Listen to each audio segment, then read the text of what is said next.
Hey everyone, Carolyn here. I'm joined by Josh, a producer on Spartacus Legends. So Josh, what are we looking at here?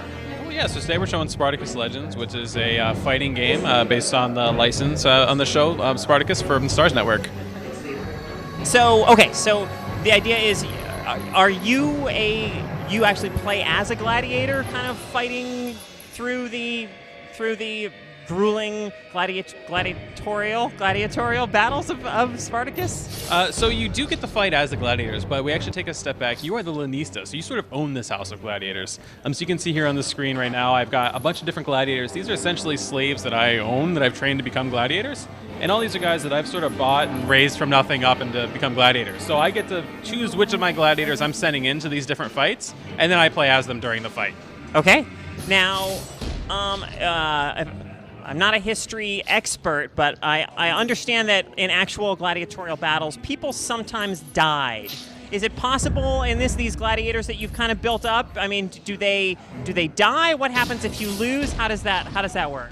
They do, right? So in the world and sort of the fiction, and actually a little bit of the history, but following closely the fiction of the show, the gladiators are almost sort of a currency that you use to become famous, right? So you sort of send these gladiators off to fight. So in the game, we replicated that feeling, and it's got this really cool effect of your gladiators can die, so you can actually get executed in this game. So what we've done is we've added a little bit to the standard fighting. You know, we've got things like health and defense, but we've also got the crowd, which is something that you can control, sort of. So when you're pulling off big combos and gaining a lot of favor with the crowd, if you then win, they'll chant for the death, and actually you get to kill your opponent. All right, let's take a look at some of the fighting action here. Sure, so I'm going through the gladiators that I have. I'm going to pick one of these guys, which will let me customize them. Okay. This is where I can go through. I can choose what kind of weapons he uses, what kind of armor he's wearing, his helmet. You can see they've all got different stats, and you can sort of customize the way that you like to play. Maybe more defensive, maybe it's more offensive. It's totally up to the player to pick. I can even go so far as to customize what kind of execution I'll do if I win a match. Wow. And so do the gladiators themselves have, like, they have attributes that make them better suited for maybe one type of weapon or play style? They do. So every gladiator knows how to use one specific weapon style. All of our weapon styles control completely differently. They've got their own combos, their own play style, and some pros and cons. So you can sort of try them all, and then you can usually gravitate to a few that you really like to play as. In here, once you've got your gladiator, you can see he's got some stats here and a rating, which is how we sort of sum up his overall power. Gladiators also have perks, which are sort of these unique talents. They're sometimes passive boosts, but things that make him special and a little bit better than the average gladiator. These are important because when we talk about a gladiator dying, if I were to get executed, I would lose this gladiator. I'd have to go back to the slave market, buy a new slave. The good thing is I get to keep the gear, right? I've already paid for the gear. I can take that with me and put it on the next guy. Just take it right off his corpse, and yeah, a little used, but next gladiator won't mind. Yeah, exactly. Good as new. But you would lose the perks, right? So then you'd have to spend the time to basically earn the new perks for the new guy. So kind of, I mean, certainly you're taking a risk then in some ways when you maybe put one of your seasoned gladiators into battle, because it's possible that you could end up kind of losing that character and the skills and stuff that they've built up over time? That's right. So what we do to allow the player to choose is all of our different arenas have a different, what we call lethality, or how lethal is it? How likely are you to die? So when you're playing, you can actually choose how much risk you want to take.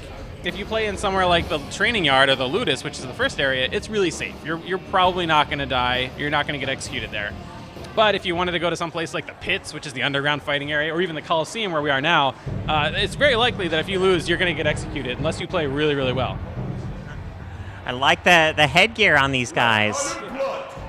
Yeah, so the fighting, we've got, you'll see a couple different things happening here. This goes into slow-mo when we've got some close attacks. You'll see we've got things like parrying, there'll be some evading. We've got a full set of combos. Be pretty familiar if you're playing a lot of fighting games. You'll see the screen is probably UI is pretty familiar. You've got your health bar. The blue bar below that is your defense. Oh, I just lost that one pretty bad. I better step up my game. The defense is important. If I block or I roll, that's going to take away from it. Sure. Of course, that'll fill up if I'm not blocking. Right. You just pull up a critical attack on me there. Oh, man. Oh, no! Yeah, it's not going well. Let's see if I can pull back from this one. Oh, no! So all the guys have basically a second win, so there's 2 health bars they'll go through. Oh. Oh my God! Ow! It's taunting me there. It's just bad news for me. So you can see here the different weapon styles. So I've got dual swords. This guy's got the polearm. We've got 8 different weapon styles you can play as. Oh, and I lost. Oh no! Thanks for your service. Yeah. So now as a player, I have the option of I can accept my loss. I can go back and buy a new slave and train him up again. Yeah. Or I can spend some money in the game to revive this guy and bring him back. Okay. It's one of the things where early on we give you a life. Obviously, it's sort of an easy ramp into it. Sure. But eventually, if the same guy keeps dying, it's going to be really expensive. When he gets beaten up more and more and more over time, it's more expensive to bring him back. Okay. So when I win, well, in this case, I lost, but I still did pretty good, and I got some crowd favor on my side, so I get some money. I get some fame, which is what we call XP, basically, or experience. As I become more famous, I get access to better weapons, but stronger slaves who are better and bigger fighters, and more unique and sort of exciting equipment. And then I can spend my silver on that equipment. So if we go back here, I can show you some of the other areas. If you're familiar with the show, again, we've got all the arenas from the show in here, everywhere from the Coliseum, of course. We've got the Ludus in the beginning. And we actually worked with the people, the creative teams at STARS, and took the blueprints they used to build the sets of the show and actually replicated them in the game. So if you've watched the show and you play the game, it'll feel very familiar. Cool. So when can people play Spartacus Legends, and on what platforms? So it's going to be available summer 2013. It's going to be available on Xbox Live Arcade and PlayStation Network, and it's going to be free to play. Oh wow. Okay. But will it be pay to win? It will not be pay to win. So because it's a fighting game, one of the most important things for us was capturing that skill element. So we've had some pretty experienced people here on the dev team playing, and although the gear is important and you level up your character and get better gear, obviously, it ultimately comes down to who's the better player at the end of the day.